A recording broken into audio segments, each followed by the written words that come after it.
Senator Lujan. Mr. Chairman, I would yield to Senator Duckworth, who was here before I was boss. All right, although I will say, at least in the gavel rule, Senator Fetterman is next on the...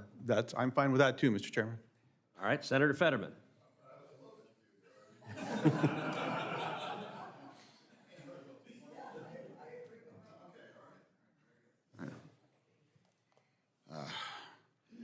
Thank you, Mr. Chairman. And welcome. I think I'm going to say something again because I think it's absolutely true. It is incredibly safe to fly in America. Do you agree with that? I do agree with that. Yeah, and again, I think I'm an expert because I'm a consumer. I'm at the airport at least, I think, 48 out of 52 years of the year, maybe more sometimes. And I have a lot of skin in that game to affirm that. And I know a lot of that part of the conversation after that awful tragedy in DCA or earlier this year. But could you affirm, that it can be made safer? Anything can be made better. How do you see that? Trying to balance that we can make it better, but also acknowledging that. I mean, it's a modern marvel, in how things working and things continue to be incredibly safe. Thank you for the question, Senator Fetterman, and I hope I get a chance to come visit with you and have a more detailed conversation about this. Republic Airways has a huge maintenance base in Pittsburgh. I mean, so we've got roots that go way back to our Chautauqua days. I can tell you that the aviation system has multiple levels of redundancy, 3 levels of airspace management redundancy, and then the ultimate, final level of safety is in the cockpits with our nation's well-trained aviators. But we shouldn't have to lean into the 2nd or 3rd or 4th level of redundancy to keep the system moving. The system is old. It needs upgrading, massive upgrading. So we have to do better. We can do better. There's technologies that exist today, not theoretical development technologies, but stuff that's on the market today, made by American manufacturers, that they're selling abroad. And we can induct this technology here at home and establish not only a more cost-effective NAS, but a higher reliability and a safer NAS. Thank you for that. My job kind of collided yesterday.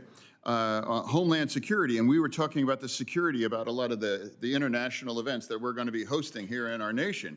And then I brought this up, so I'm going to bring it up today because I think it's fairly appropriate. Philadelphia, in my state, of course, is hosting 6 World Cup matches in the next year, coming up to the weeks up until July 4th, which is also part of the big 250 birthday party for our nation. So millions and millions are coming across all around from the world. And then also for the 250 birthday.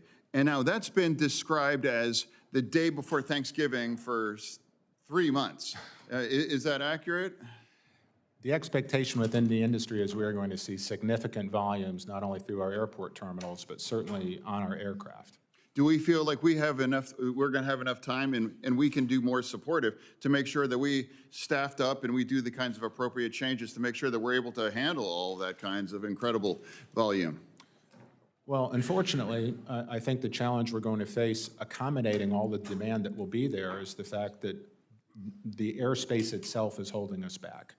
We're already oversaturated in terms of commercial demands on the system to the point where, as we saw Secretary Duffy's re-regulation of slots at Newark. So we're at a point now where the air traffic control system itself is holding back demand that Americans have to travel. Thank you. And on my second question, and this is absolutely not a dig, it's actually just a sincere thing. In 2023, my former colleague, Congressman Cartwright, secured $3 million construction project at the Mount Pocono Airport, and it's 2025, and it's still, we haven't had that yet. And again, I'm not calling anybody on the spot here. It's really just a sincere place. And now I refer to him as my former because now it's represented by a Republican, a new friend and colleague there. And, it's an important part of the economic regional parts of that equation. And it's like, I would love to work together with you to really develop those kinds of resources because it's really, I think it's important. I agree with you, and while I'm not an expert in that particular area of the FAA, I've been watching a lot of C-SPAN recently, and I've been watching a lot of hearings, and I've heard the acting administrator speak on that point. They know they need to get caught up, and I believe the agency's working diligently to do that. Yeah, okay, thank you. And thank you, Mr. Chairman.